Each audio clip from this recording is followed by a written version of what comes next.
रुकने कानून सास कौंसिल बीआरएस व सदर तेलंगाना जागृति कल्वाकुंतला कविता ने कांग्रेस पार्टी की मुतसाबाना पॉलिसी पर शदीद तनकीद का इजहार किया और कहा कि कांग्रेस हमेशा अमीरों को तहफ़्फ़ुज़ फराहम करती है जबकि गरीबों और कमज़ोर तबक़ात को निशाना बनाती है।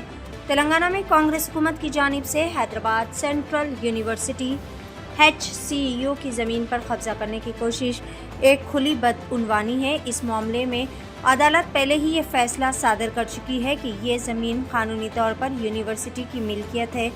ये वही ज़मीन है जो कि साबिक़ वज़ीर आज़म इंदिरा गांधी के दौर में दी गई थी और जिसे बीआरएस हुकूमत ने हमेशा तहफ़्फ़ुज़ फराहम किया, लेकिन अब कांग्रेस हुकूमत इस पर ज़बरदस्ती कब्जा करने की कोशिश कर रही है। कविता ने कहा कि कांग्रेस पार्टी बीआरएस पर बेबुनियाद इल्ज़ामात आयद कर रही है और ये दावा कर रही है कि हम बाअसर अफराद जैसे माई होम रामेश्वर राव की हिमायत कर रहे हैं, लेकिन हकीकत यही है कि कांग्रेस में खुद इतनी हिम्मत नहीं कि वो इनके खिलाफ तहक़ीक़ात और कार्रवाई कर सके। कविता ने वाज़े और दो टोक अंदाज में कहा कि अगर कांग्रेस के पास हिम्मत है तो वो जांच करे और रामेश्वर राव के खिलाफ बिल्डोज़र कार्रवाई करे। इन्होंने कहा कि कांग्रेस अमीरों को तहफ़्फ़ुज़ फराहम करती है जबकि गरीबों को निशाना बनाती है। कांग्रेस हैदराबाद सेंट्रल यूनिवर्सिटी को नुकसान पहुंचाकर आम शहरियों, गरीबों और कमज़ोर तबक़ात को निशाना बना रही है।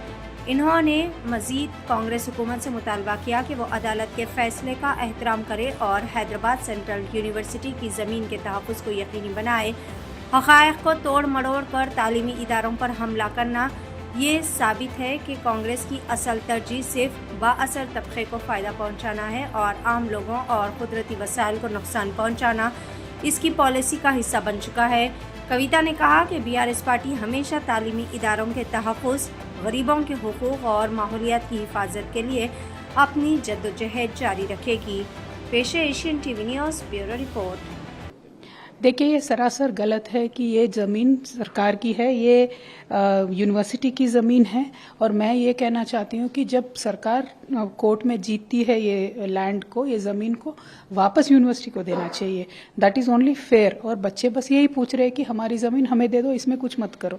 लेकिन ये सरकार वो ज़मीन बेचना चाहती है, उससे 40,000 करोड़ पैसा वो मार्केट से उठाना चाहते हैं क्योंकि ये खुद सरकार चला नहीं पा रहे। जो हैदराबाद की लेगेसी है, जो हैदराबाद का रियल एस्टेट मार्केट है, ये सरकार आने के बाद पूरा ठप हो चुका है, तो इनको पैसा नहीं है सरकार चलाने के लिए, तो ये ज़मीन बेचना चाहते हैं। लेकिन ये बिल्कुल गलत बात है। जो कोर्ट ने कहा कि ये प्राइवेट पार्टी का नहीं है, इसका मतलब है ये यूनिवर्सिटी का है और यूनिवर्सिटी को ही जाना चाहिए। मैम, पहले दिन जो पुलिस एक्शन हुआ था और बुलडोजर्स बहुत सारे लाए गए थे, इसको आप कैसे देखते हैं? नहीं, ये सरासर गलत है ना कि आप किसी से बात ही नहीं करते हो, किसी को बताते नहीं हो, यूनिवर्सिटी के ज़मीन में सीधा सीधा चले जाते हो। अगर कुछ पूछते हैं तो टेक्निकली ये बोलते हैं कि ये यूनिवर्सिटी का नहीं है, सरकार का है।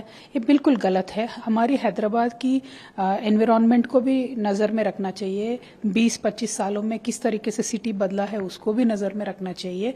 और एक ऑल्टरनेटिव लैंड पार्सल भी गवर्नमेंट के पास है, वो 400 एकड़ के करीब है। सरकार चाहे तो वो लैंड ले सकती है। जो ज़मीन अभी बिल्कुल यूनिवर्सिटी से लग के है, इसको लेने का कोई सेंस नहीं है और इसको कैंसिल करना चाहिए। मैम, आपके प्रीवियस गवर्नमेंट पे भी इल्जाम लगाया जा रहा है कि आपके गवर्नमेंट ने माई होम ग्रुप को ये यूनिवर्सिटी के लैंड अलॉट किया गया है। नहीं, ये बिल्कुल गलत है। अगर हमने लैंड एलोकेट किया है, अगर उसमें इमारतें बनी है बड़ी बड़ी, मैं चैलेंज करती हूँ सरकार से, आप बुलडोज़र लेके जाओ, रामेश्वर राव साहब के पास जाओ बुलडोज़र लेके, और आप जो बुलडोज़र चलाते हो छोटे छोटे घरों पे, छोटे छोटे गरीब लोगों के घरों पे, वो आपको, अगर सरकार सच्ची है, बिल्कुल वो जानते हैं कि जो वो कह रहे हैं, अलेज कर रहे हैं वो ठीक है, तो आप इमीडिएटली बुलडोज़र से गिराओ उनके इमारत को, दिखाओ सबको कि आप फेयर गवर्नमेंट हो। लेकिन वो नहीं करेंगे क्योंकि बीजेपी और कांग्रेस दोनों मिले हुए हैं तेलंगाना में। इसीलिए बीजेपी नेता रामेश्वर राव का जो बड़े बड़े इमारतें बनते हैं उसके ऊपर ये सरकार कुछ नहीं करती है।